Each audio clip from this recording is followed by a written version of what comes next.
On the occasion of World Diabetes Day, it's my privilege to talk to you about a modern day pandemic that's called diabetes mellitus. The scourge of diabetes has affected the human race across the globe. Today in our world, there are about 425 million people suffering from diabetes, which means 1 in every 11 adults suffers from diabetes.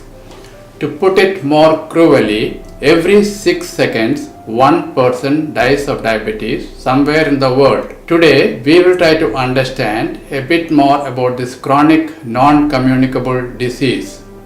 What exactly is diabetes? It's a common metabolic disorder where there is a failure of pancreatic function resulting in high blood sugars, which, when left untreated, destroys our vital organs like kidney, heart, brain, eyes and other systems. The key factor is a hormone called insulin, which may be absent, deficient or ineffective. There are different types of diabetes, the important ones being type 1 and type 2. Type 1 is seen in children where there is a total or near total absence of insulin. They require lifelong insulin for survival. On the other hand, type 2 is seen in the adult where the insulin level was once adequate but later has become deficient and ineffective. In the vast majority of people, they result from an unhealthy lifestyle. Of course, there are other types of diabetes also, like gestational diabetes during pregnancy, secondary diabetes, drug or chemical induced diabetes, and the various genetic syndromes. In this talk, I'll restrict myself to type 2 diabetes, which is found in more than 90% diabetics. During my clinical practice, one question that is frequently asked by most patients is, "Doctor, I have no problems. Should I check myself for diabetes?" The answer is yes.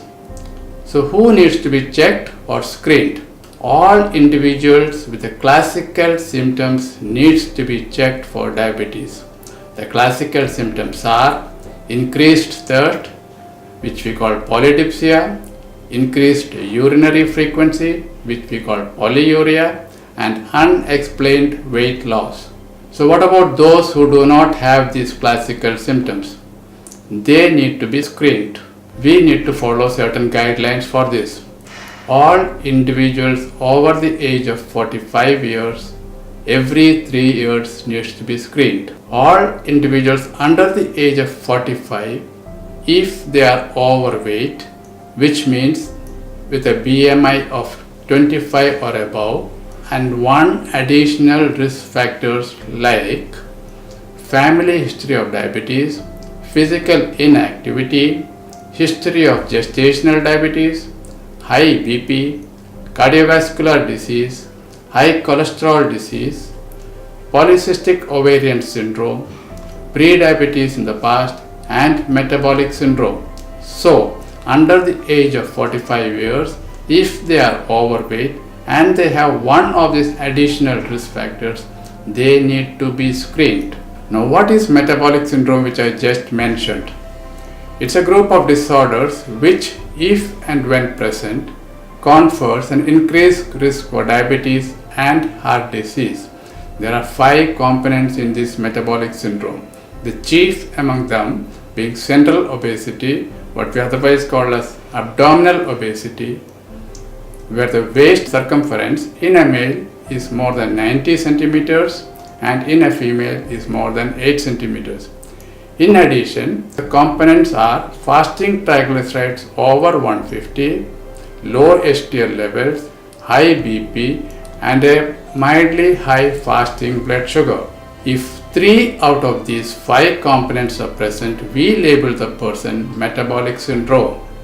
So there is some truth in the adage, longer the waistline, shorter the lifeline. Now, how do doctors diagnose diabetes mellitus? We use 3 basic tests: the fasting blood sugar done after 8 to 10 hours of fasting, postprandial sugar done after 2 hours after a meal, and the recent test called glycated hemoglobin, which we often call HbA1c or simply A1c.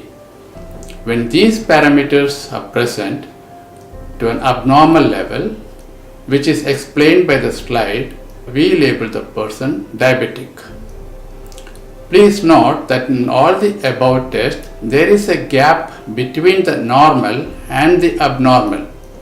When your blood reports fall in this gap, you are labeled pre-diabetes, which is a precursor stage of diabetes.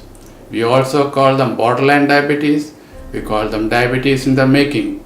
That's exactly the time when you have to sit up, take notice, and act to change your lifestyle to prevent diabetes getting hold of you.